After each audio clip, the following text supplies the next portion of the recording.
Kami dah dekat rumah Mak Ngah tapi masuk simpang salah. Itu kata-kata terakhir didengar Nurhayati Ismail 60 tahun dalam panggilan telefon dari anak saudaranya Nur Arfikah Aziz Jaafar 23 tahun sebelum maut dalam kemalangan meragut 5 nyawa termasuk 4 beradik di Jerantut tengah malam 6 Jun.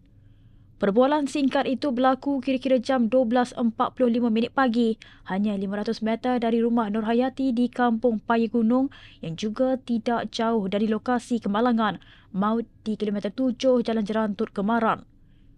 Menurut Nurhayati, ketika panggilan itu Arfikah memaklumkan mereka sekeluarga tersalah masuk simpang ke sebuah restoran berhampiran kawasan kejadian. Dia kemudian memberi arahan supaya berpatah balik dan terus ke simpang seterusnya menghala ke Jerantut Ferry. Orang dah sampai dekat kedai siang malam, kata dia ada kedai.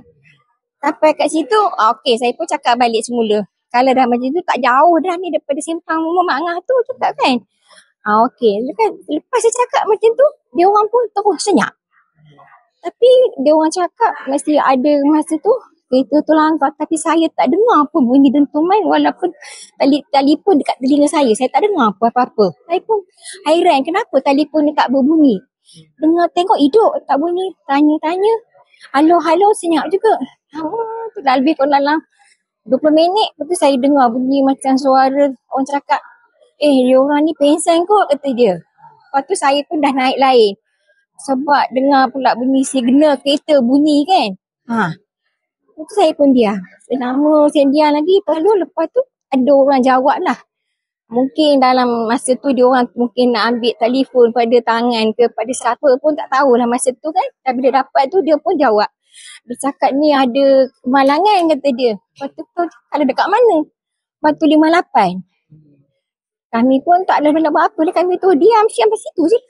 Beliau berkata demikian ketika ditemui di unit forensik Hospital Jerantut sebentar tadi. Kebimbangan Nurhayati terjawab apabila sekitar jam 12.50 pagi, anaknya yang juga sepupu kepada 4 beradik berkenaan, Muhammad Azwan Arif Shah 34 tahun menerima panggilan mengenai kemalangan itu dan bergegas ke lokasi kejadian. Muhammad Azwan berkata seorang sepupunya terbaring di atas jalan, 2 lagi tidak sedarkan diri dalam kereta manakala 2 lagi tercampak kira-kira 10 meter dari kereta. Tiba di lokasi, saya lihat salah seorang mangsa tu terbaring atas jalan. Saya mengesahkan ia memang sepupu saya. Dan saya terus berlari ke kereta mangsa. Saya melihat 2 orang lagi mangsa tak sedarkan diri dalam kereta. Seterusnya saya melihat dari 2 orang yang ada di sekitar kereta. Saya pun cakap dekat orang, cari sekeliling. Tiba-tiba nampak dia orang tercampak jauh daripada kereta, anggaran lebih kurang dalam 10 meter. Antara dua orang lagi tu. Seorang perempuan, seorang lelaki. Adik kepada si arwahnya lah. Dalam keadaan tu, saya pun terus call polis lah. Untuk panggil tu, saya pun terus keadaan kelam kabut, saya pun tutup jenazah apa semua itulah.